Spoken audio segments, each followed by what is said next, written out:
नमस्कार साथियों, उत्थान साइंस एकेडमी की इस खूबसूरत ऑनलाइन प्लेटफॉर्म पर आपका स्वागत है। देखिए, अपना टॉपिक चल रहा था न्यूट्रिएंट्स, एसेंशियल न्यूट्रिएंट्स। इसमें हमने जो डिस्कस किया था एक्चुअली वो हमने देख लिया था प्राइमरी न्यूट्रिएंट्स। ठीक है, प्राइमरी न्यूट्रिएंट्स इसमें देखा था हमने NPK एंड इसके बाद हमने जो डिस्कस किया वो किया सेकेंडरी न्यूट्रिएंट्स। सेकेंडरी न्यूट्रिएंट्स में हमने जो डिस्कस किया था वो एलिमेंट्स थे कैल्शियम एंड मैग्नीशियम। इसके अलावा और हमने स्ट्रक्चरल न्यूट्रिएंट्स थे कार्बन, हाइड्रोजन एंड ऑक्सीजन, वो हमने देख लिया। टोटल अपन ने यूं कहे कि 6, 7, 8 न्यूट्रिएंट्स की हमने बात कर ली। आज का जो बेसिकली टॉपिक रहेगा वो सेकेंडरी न्यूट्रिएंट्स का रहेगा। एक पोषक तत्व यहाँ पर बस शेष रहता है हमारा सल्फर। सल्फर के बारे में अपन डिस्कस करेंगे और एक्चुअली मैं आपको बताऊं कि सल्फर से इंपॉर्टेंट क्वेश्चन बनता है रोग से। देखो, जो एसेंशियल न्यूट्रिएंट्स है ना, इनमें बेसिकली डायरेक्ट अपन क्वेश्चन की बात करें तो बेसिक इनमें क्वेश्चन बनता है तो डिजीज से, क्योंकि डिजीज अपन आगे हॉर्टिकल्चर में देखें तो वहां भी आते हैं। तो डिजीज एक्चुअली जो होते हैं वो किन की वजह से, मतलब कमी किन की होती है, न्यूट्रिएंट्स की। तो उनको यदि यहां पर अपन कवर कर लेते हैं तो हॉर्टिकल्चर का ये वाला पोर्शन अपना यहां पर क्लियर हो जाता है। ठीक है ना। तो बेसिकली आज का हमारा टॉपिक रहेगा वो सल्फर पर रहेगा सेकेंडरी न्यूट्रिएंट्स में। इसके बाद अपन जो सूक्ष्म पोषक तत्व है उनको अपन स्टार्ट करेंगे। तो देखिए, सल्फर में एक तो सबसे मेनली इंपॉर्टेंट है, एक बार लिख देता हूं इसको।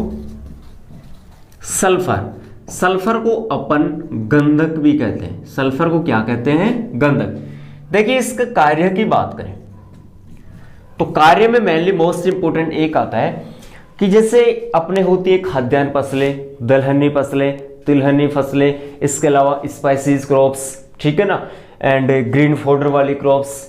तो जो तिलहनी और दलहनी फसलें होती है, तिलहनी फसलों में देखिए तिलहनी फसलें होती है ना, उनमें तो तेल की मात्रा को बढ़ाता है। अब सभी को पता है कि तिलहनी फसलों से हमें क्या प्राप्त होता है, मेनली तेल, ऑयल। और जो प्रोटीन्स वाली फसलें, लेग्यूमिनेसी कुल की जो फसलें हैं, या मैं कहूं कि जो दलहनी कुल की जो दलहनी फैमिली की जो क्रॉप्स है, उनसे हमें प्रोटीन प्राप्त होती है। ओके, तो दलहनी जो कुल की फसलें हैं उनसे प्रोटीन, और तिलहनी फसलों में ऑयल परसेंट उनको बढ़ाता है। मतलब सीधी से बात करें कि तिलहनी फसलों में तो तेल की मात्रा को बढ़ाता है और दलहनी फसलों में प्रोटीन्स की मात्रा को बढ़ाता है कौन? सल्फर। ठीक है, तो देखिए तिलहनी फसलों में तेल की मात्रा, ऑयल परसेंट बढ़ाता है। ओके, अब तिलहनी फसलें आपको बेसिकली पता होगी, सूरजमुखी है, तारामीरा है, तिल है, इसके अलावा कुसुम, अलसी, सरसों, तारामीरा आ गया। ओके, अरंडी होगी। ये सभी कैसी है? क्रॉप्स, ऑयल क्रॉप्स है। इसके अलावा दलहनी फसलों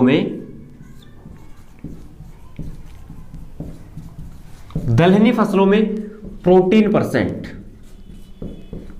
परसेंट को बढ़ाता है। ठीक है, प्रोटीन फसलें जो भी लेग्यूमिनेसी कुल में आती है, बेसिकली दलहनी फसलें जैसे अपन बात करें मूंग, मोठ, उड़द, चना, अरहर, चावला या लोबिया, ठीक है, मटर हो गया, ये सभी फसलें किनमें होती है? दलहनी फसलें।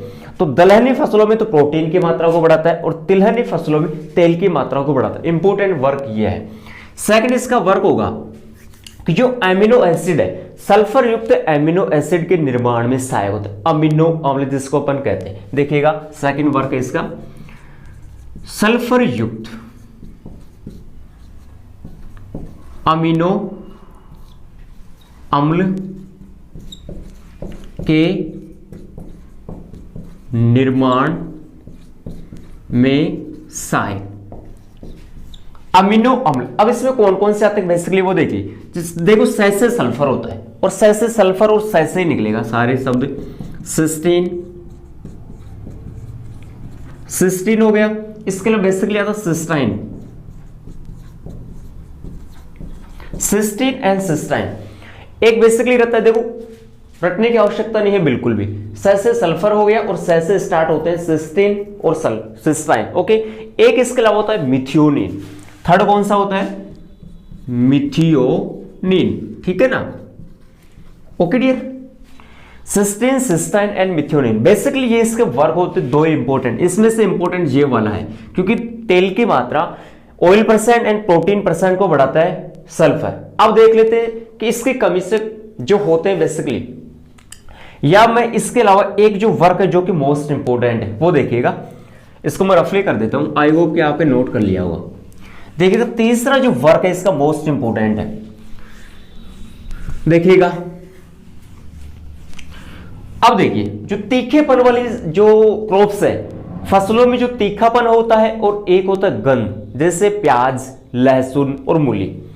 प्याज को अपन काटते हैं, सब्जी वगैरह बनाते हैं, सलाद के रूप में यूज में लेते हैं, तो देखिए अपन काटते हैं तो हाथों में कुछ स्मेल आती है, खाने के बाद मुंह से भी स्मेल आती है। इसके अलावा लहसुन, लहसुन को अपन छीलते हैं, कवर को हटाते हैं, उसकी मतलब उसको सब्जी के रूप में यूज में लेते हैं, तो क्या होता है हाथों में स्मेल आती है, उसमें भी। मूली की भी यही स्ट्रक्चर है, मूली में भी ये वाला ही है, ठीक है ना। मूली को खाते हैं तो खाने के बाद बड़ी अजीब से डकार निकलती, जिसे अपन डकार कहते हैं, स्मेल निकलती बड़ी अजीब सी, ठीक है ना। तो वो एक गंध है, स्मेल। तो ये लहसुन में होती है, प्याज में होती है और बेसिकली मूली, ठीक है ना, गार्लिक, ऑनियन एंड रेडिश।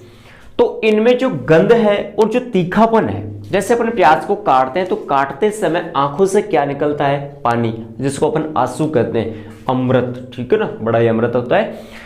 तो प्याज को और लहसुन को और मूली में, इनमें बेसिकली तीखापन होता है और एक गंध होता है। वो गंध और जो तीखापन होता है ना बच्चों, वो उसमें कौन सा पोषक तत्व सम्मिलित होता है, सल्फर। देखिएगा तीसरा वर्क है फसलों में तीखापन एवं गंध में प्रयुक्त,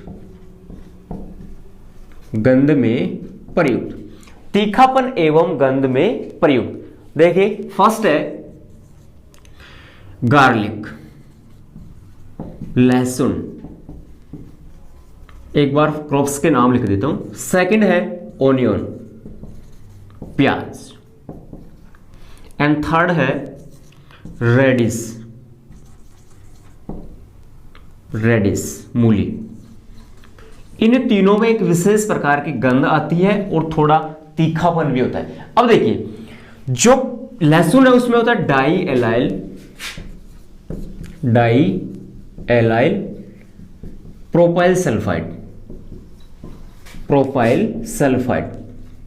देखिए सल्फर से यहां पर बन गया सल्फाइड, कोई दिक्कत, सल्फर से बन गया सल्फाइड। प्याज में होता है allyl propyl disulphide, allyl propyl disulphide, allyl propyl disulphide. Last में शेष रहती है रेडिश। मूल्य में जो होता है वो आइसोथायोसाइनेट के कारण होता है, आइसोथायोसाइनेट। मोस्ट इंपोर्टेंट तीनों में से बेसिकली जेट आइसर बीएचयू में यहां से क्वेश्चन पुटअप हो ही जाता है कि मूली में तीखापन का कारण क्या है, इसके अलावा प्याज में तीखापन का कारण क्या है, और जो अपना शेष रहता है मूली, उसमें तीखापन का कारण क्या है। या तो बेसिकली क्वेश्चन तीखापन से या गंध से पूछ लेता है, या फिर पोषक तत्वों के बारे में डिस्कस करता है तो वहां पर कौन सा रहेगा, गंधक, कोई दिक्कत। मोस्टली क्वेश्चन एक तो यहां से बनता है सल्फर में, इसके अलावा एक डिजीज से बनता है, ठीक है। आई होप कि आपके जो रोग है या फिर मैं कहूं कि जो वर्क वाला जो स्ट्रक्चर है ये आपके कंप्लीट है। अब देखिए मोस्टली अपन देखते हैं कमी से होने वाले रोग। कमी से कौन कौन से रोग होते हैं वो देखिएगा।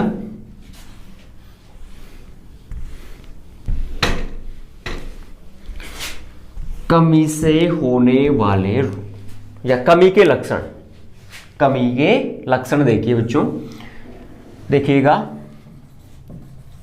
कमी के लक्षण। अब देखो स्टार्टिंग में मैंने पोषक तत्व मैंने आपको बताया था कि कौन से पोषक तत्व कहां पर पाए जाते हैं। कुछ नई पत्तियों पर होते हैं, कुछ पुरानी पत्तियों पर होते हैं, कुछ मध्यम में होते हैं और कुछ शीर्ष पर होते हैं।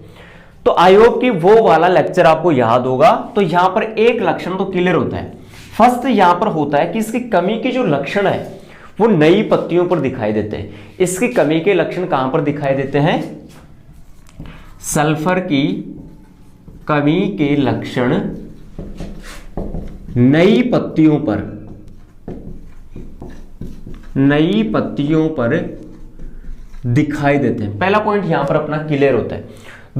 दूसरा पॉइंट यहां पर थोड़ा सा नाइट्रोजन वाला काम होगा इसमें। जैसे नाइट्रोजन की कमी होती है तो पौधे की पत्तियां पीली हो जाती है, लेकिन नीचे वाली पत्तियां सबसे पीली होती है। लेकिन बेसिकली सल्फर में क्या होता है, पौधे का जो पूरा भाग है वो क्या हो जाता है, येलो।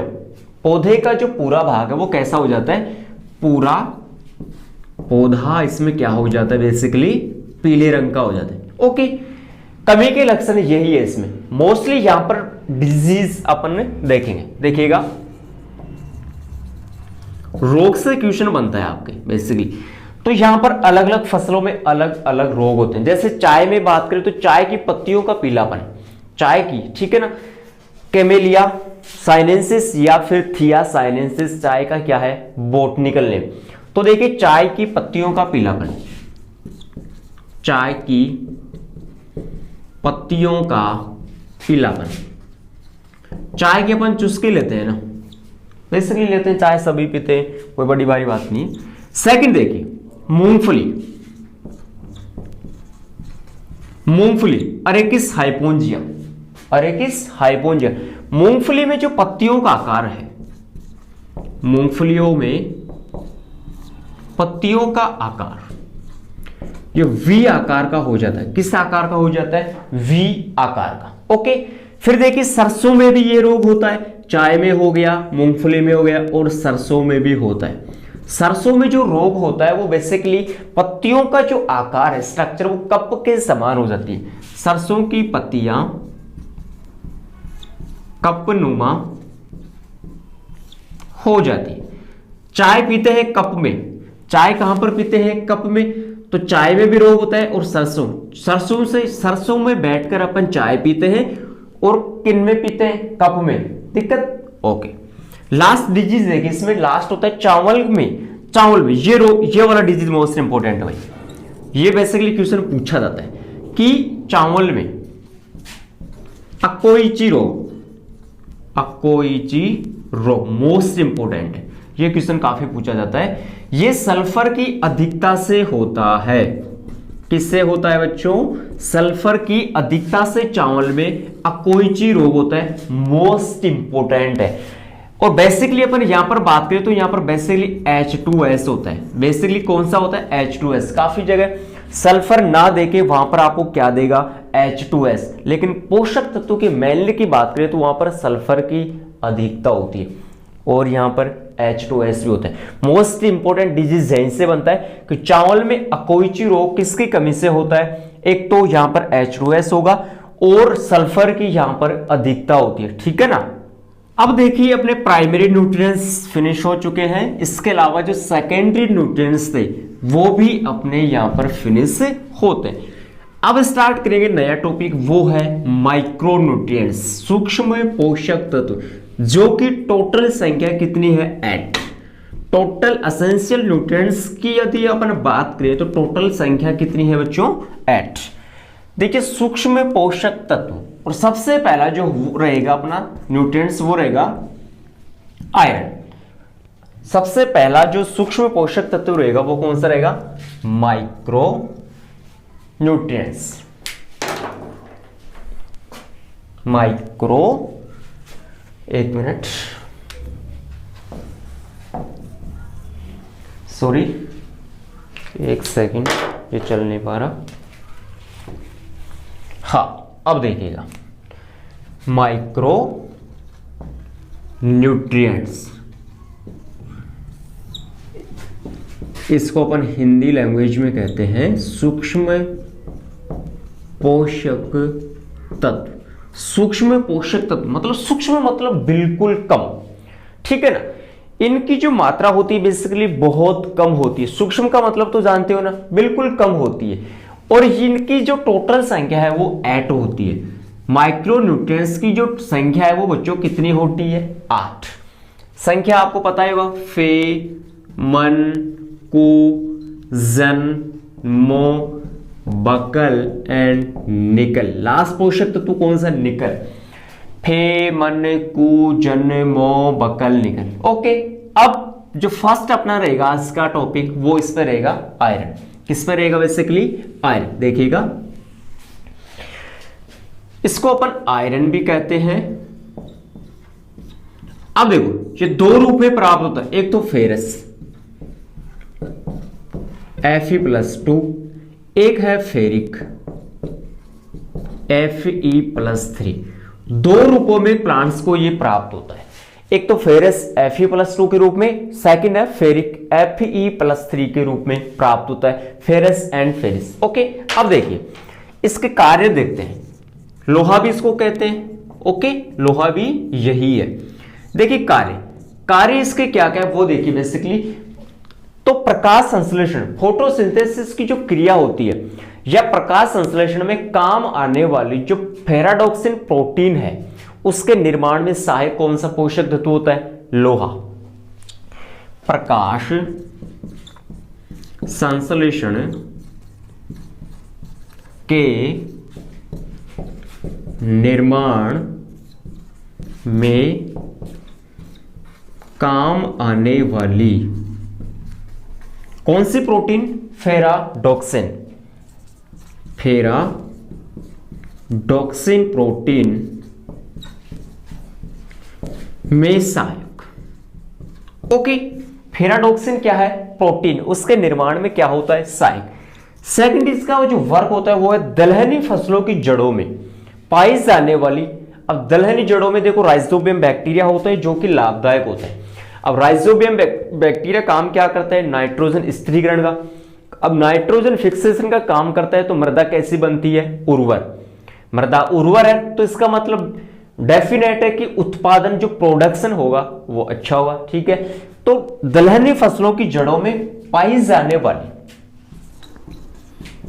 दलहनी फसलों की जड़ों में पाई जाने वाली लैग, मोस्ट इंपोर्टेंट है लैग, हीमोग्लोबिन।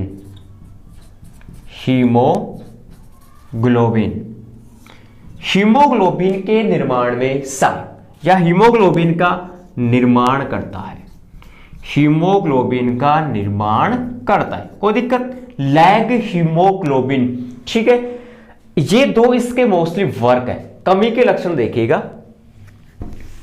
देखिए कमी के लक्षण कहां पर होते हैं तो बताइए फटाफट।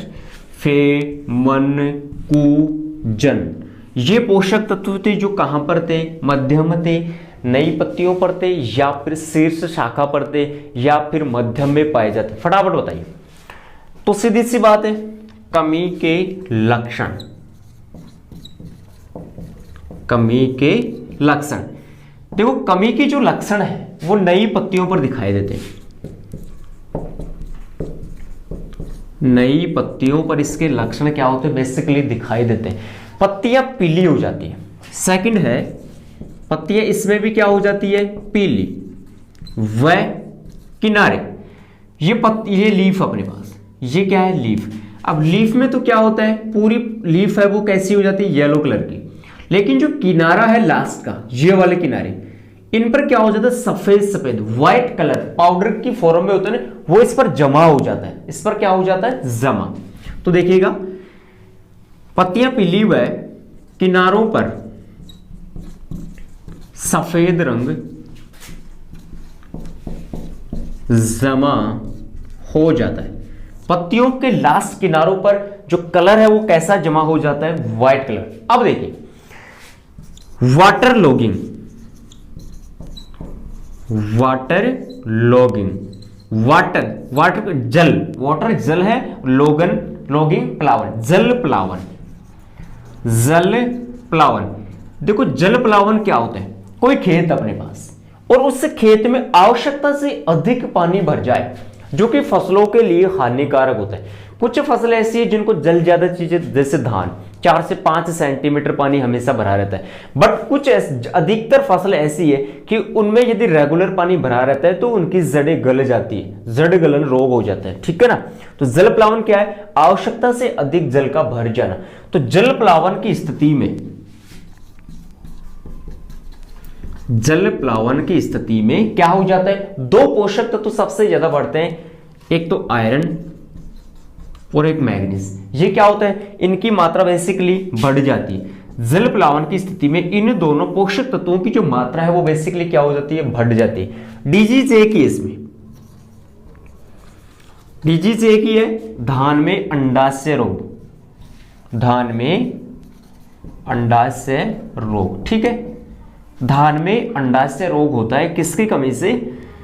लोहे की कमी से, ठीक है बच्चों। तो आज हमने बात की केवल सल्फर और सूक्ष्म पोषक तत्व की हमने शुरुआत की, और सूक्ष्म पोषक तत्व हमने आज पढ़ा आयरन। Thank you.